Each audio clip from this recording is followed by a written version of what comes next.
मेरा नाम अनीशा है। मैं अपनी बहुत बड़ी टेस्टिमोनी आप लोगों के साथ शेयर करना चाहती हूँ। जैसे आजकल आप सब जानते हैं कि सारे लोग कोविड से कितना डर रहे हैं, हद से ज़्यादा डर रहे हैं। वही कोविड हमारे घर में, मुझे, मेरी फैमिली में सबको हो गया है। हम पॉजिटिव डिक्लेयर हो गए हैं और मेरे पास एक 4.5 साल की छोटी बेटी है जिसका इम्यून सिस्टम बहुत ही वीक है और सबसे पहले उसी को डिटेक्ट हुआ हमारी फैमिली में कोविड-19 और उसे सेरेब्रल पाल्सी भी है, स्पेशल चाइल्ड है वो। जब हमें पता चला कि उसको ये प्रॉब्लम है तो पता लगने के साथ ही मेरे पैरों के नीचे से ज़मीन निकल गई थी, क्योंकि हम उसे नॉर्मली हॉस्पिटल में एडमिट करने गए थे क्योंकि उसको यूरिन इन्फेक्शन आया था। लेकिन उन्होंने एडमिशन का ये कॉज़ रखा था कि पहले उसका कोविड टेस्ट होगा, क्योंकि आजकल सबको जब भी एडमिट होते हैं तो कोविड टेस्ट होता है और 2 दिन बाद उसकी रिपोर्ट आनी थी। तब तक वो वहीं पर एडमिट थी, मैं और मेरे हस्बैंड भी वहीं पर थे, हम तीनों एक साथ थे। और जब 2 दिन बाद उसकी रिपोर्ट पॉजिटिव आई तो हमें पता नहीं था हमें क्या करना है। मैंने परमेश्वर मैंने परमेश्वर से मांगा, प्रभु ये सब हमारे साथ क्या हो गया? तो परमेश्वर ने याद दिलाया कि तू भी तो मुझे भूल गई थी। तो मुझे ये याद हुआ कि मैंने अपने बहुत से ऐसे काम किए हैं जो परमेश्वर को ग्रहण योग्य नहीं है, लेकिन मेरा खुदावन इतना अच्छा है और कितना भला है और इतना प्रेमी है कि जब मैंने उससे रो रो के प्रार्थना करी तो उसने मेरी उस प्रार्थना को सुना और उत्तर उसी वक्त दिया। और क्योंकि मेरी बेटी को यूरिन इन्फेक्शन था तो उन्हें ट्रीटमेंट दे रहे थे, लेकिन उन्होंने कहा था कि इसको कोविड के सिम्टम्स अभी तक नहीं आए हैं, तो आप इसे घर पे ले जाके होम क्वारंटाइन हो सकते हो तीनों और इसकी देखभाल कर सकते हो और हम डॉक्टर्स सारे आपके टच में रहेंगे। लेकिन क्योंकि मुझे पता था, अंदर से ये पता था कि उसका इम्यून सिस्टम इतना वीक है कि वो इस चीज़ को बड़े बड़े लोग ही नहीं झेल पा रहे, तो वो तो बिल्कुल नहीं झेल पाएगी। मुझे बस ये दिख रहा था कि शायद अब ये ख़त्म है। हम उसे घर जैसे तैसे करके ले आए और फिर लाते ही उसको उल्टियाँ शुरू हो गई और उसने ओरल इनटेक लेना बंद कर दिया, जिसकी वजह से हम और घबरा गए। तो फिर हमारे पास और कोई रास्ता नहीं था, हमने हॉस्पिटल में फ़ोन किया तो उन्होंने कहा कि अभी वो कोविड डिपार्टमेंट में एडमिट होएगी और वहाँ पे सबसे ज़्यादा हाई रिस्क था जान का, क्योंकि इसको सिम्टम्स ही नहीं थे और वहाँ पे लोग जितने भी एडमिट होते हैं उनको ज़्यादा सिम्टम्स होते हैं और उसके साथ हम में से मेरे हस्बैंड या मेरे में से किसी एक को रुकना था।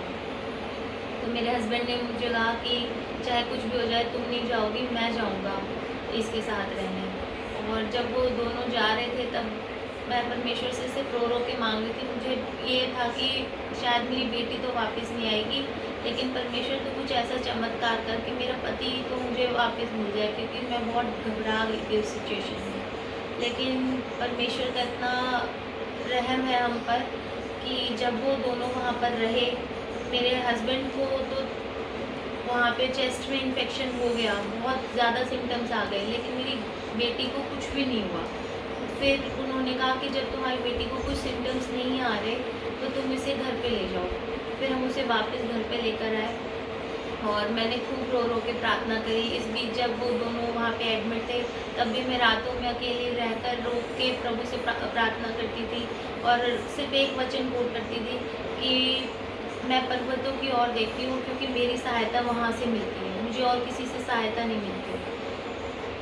तो इस वचन ने मेरे जीवन में कार्य करा और वो दोनों अच्छे होके वापस आए और अब अभी भी हम होम क्वारंटाइन हो रखे हैं, लेकिन परमेश्वर का इतना शुक्र मनाती हूँ मैं कि उन्होंने हम सभी को ठीक कर रखा है, हमारे अंदर कोई भी सिम्टम्स नहीं है। ये सिर्फ़ और सिर्फ मेरे परमेश्वर यीशु मसीह के वजह से हमें ये देन मिली है कि हम तीनों स्वस्थ हैं।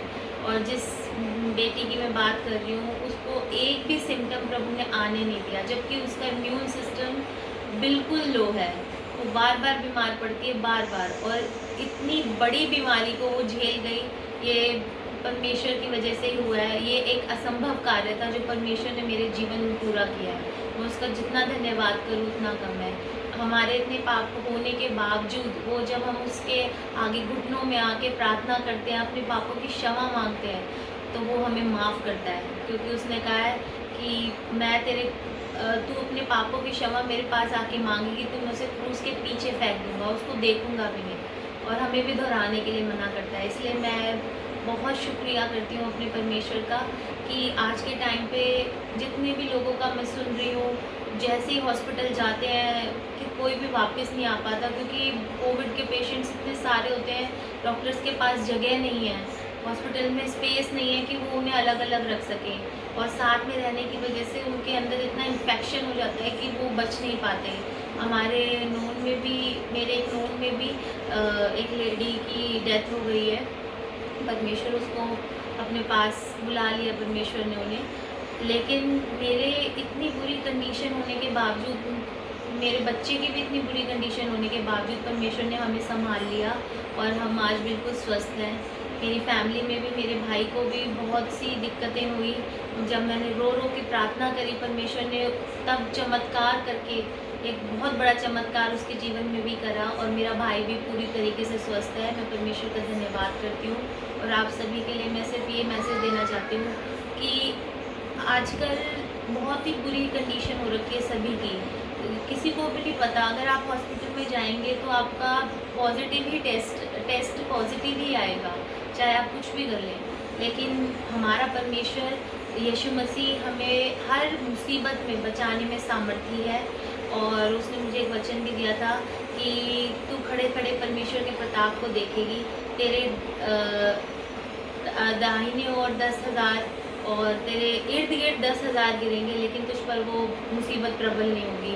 वो प्रबल नहीं होने पाई। मैं परमेश्वर का धन्यवाद करती हूँ और आपसे भी यही प्रार्थना करती हूँ, अगर आप में से कोई भी जन इस मुसीबत में पड़ता है तो वो सिर्फ परमेश्वर को बुलाए, क्योंकि ये दवाइयाँ, ये काढ़ा, ये गर्म पानी, ये तब कार्य करेगा जब हम अपने परमेश्वर को धन्यवाद देंगे और उससे मांगेंगे चंगाई, क्योंकि चंगाई देने वाला सिर्फ और सिर्फ वो परमेश्वर है।